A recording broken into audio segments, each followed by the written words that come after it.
What's poppin'? It's your boy, Young Father, All Father MMA. Today I got a little list made up of the fights from the card coming up, UFC 252. I'm very excited for it. I was very excited for UFC 251 as well, but I was not pleased with Snoozman, and I was not pleased with how Max Holloway got robbed. Max Holloway got so fucking robbed at 251. But this video isn't about UFC 251. This is about UFC 252. So I'm gonna go through in the order that the fights appeared on the chart when I Googled it. Magomed versus Ion. I don't know who watched the first fight between Magomed and Ion. I don't know how to say either of their last names, so I'm not gonna try. I'm just calling these niggas by their first names like a casual. Magomed popped Ion about 30-something seconds into the first fight. Popped him one good time. He looked like he was kind of out on his feet. He was on his feet still. The ref stopped the fight. I didn't agree with that shit, but I'm just some nigga. You feel me? I'm literally just some nigga. My opinion doesn't matter. However, I do think Ion is gonna approach the next fight with a ferocity that wouldn't have been there had he not got robbed in the first fight.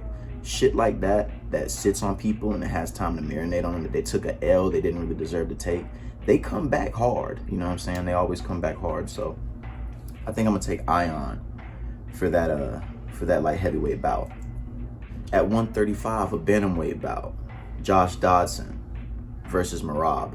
I don't believe they've crossed paths before. I'm a huge fan of Josh Dodson. I think that his striking and his movement, he has the striking and the movement of one of those guys, like a GSP kind of figure. You know what I'm saying? Like a wrestler, boxer, kickboxer, Muay Thai, can do whatever kind of deal. And I've never watched Merab. I don't want to say that I think Josh Dodson's going to take it over him because I've never watched Merab fight, but I don't know. I just have to watch for that one because I'm not sure. Next, there's a heavyweight bout, and it's going to be a good one. It's a heavyweight bout between Junior Dos Santos and John Rozenstruik. I think his first name is John. I don't remember.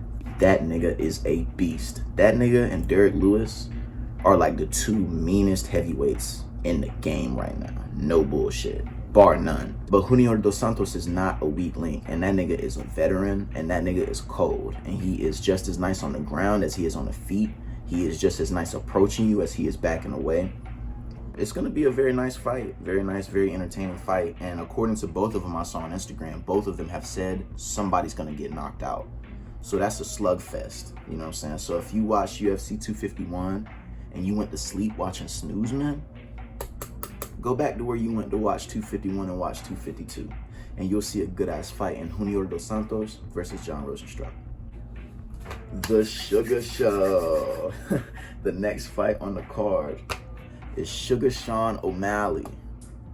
And I'm a huge fan of the Sugar Show. I really, really, really fuck with the Sugar Show. He's one of those dudes that makes it look easy. I fuck with niggas that make it look easy. But Marlon Vera is not no bitch.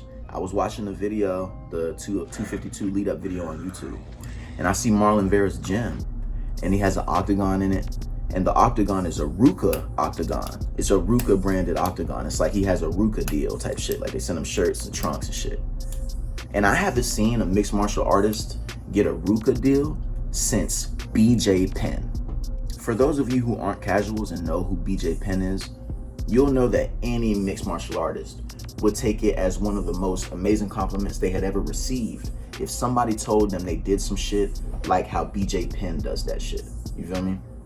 So Marlon Vera obviously is not no joke, and I haven't watched him fight either. You feel me? I would put my money on Sugar Sean still, just because I really fuck with Sugar Sean, but I don't know how this one's gonna go because I've never seen Marlon Vera fight in the main fucking event. This main event, niggas have had me really mad on Instagram about this main event. Stipe Miocic versus Daniel Cormier 3. It's the rubber match. Both of these men have stopped each other. There's niggas in the comment section on posts on Instagram talking about Stipe is gonna sleep this fool.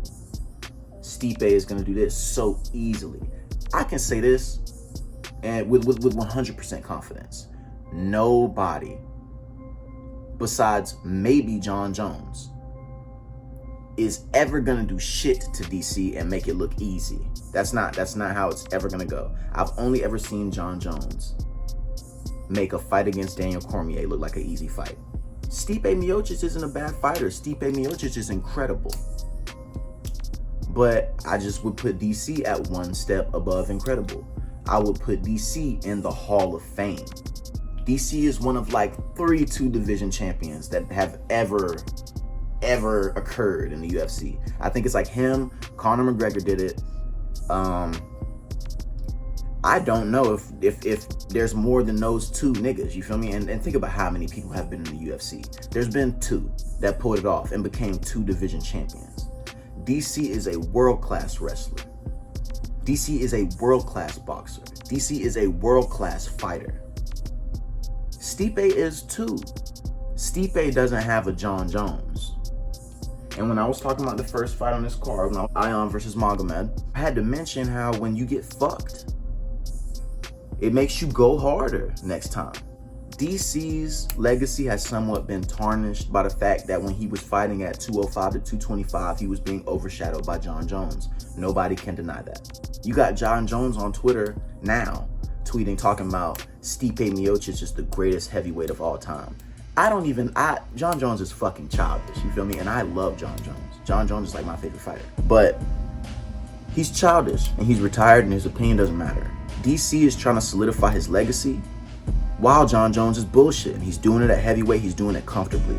And I think DC wants Jon Jones to come back as soon as possible so that he could cut back down to light heavyweight and potentially get his dub. Not a dub on some drug test discrepancy that comes back later and then gets cut. DC wants to get a dub over Jon Jones. I would like to see DC get a dub over Jon Jones. You feel me? So I would have to take DC for that fight. Also, I'm probably gonna put this shit on YouTube. If you want to see Israel Adesanya versus Jon Jones, would you rather see it at 185 or 205? I know Jon Jones isn't gonna go down to 185. I'm just asking, do you think Izzy would stand more of a chance at his own weight? Do you think Izzy is stepping out of his zone, going up to Jon's weight?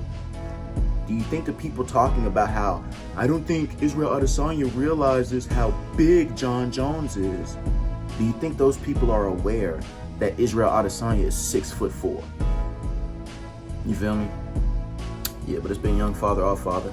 It's been my UFC 252 predictions. Drop a like, subscribe, fuck with me. Yeah, I see niggas.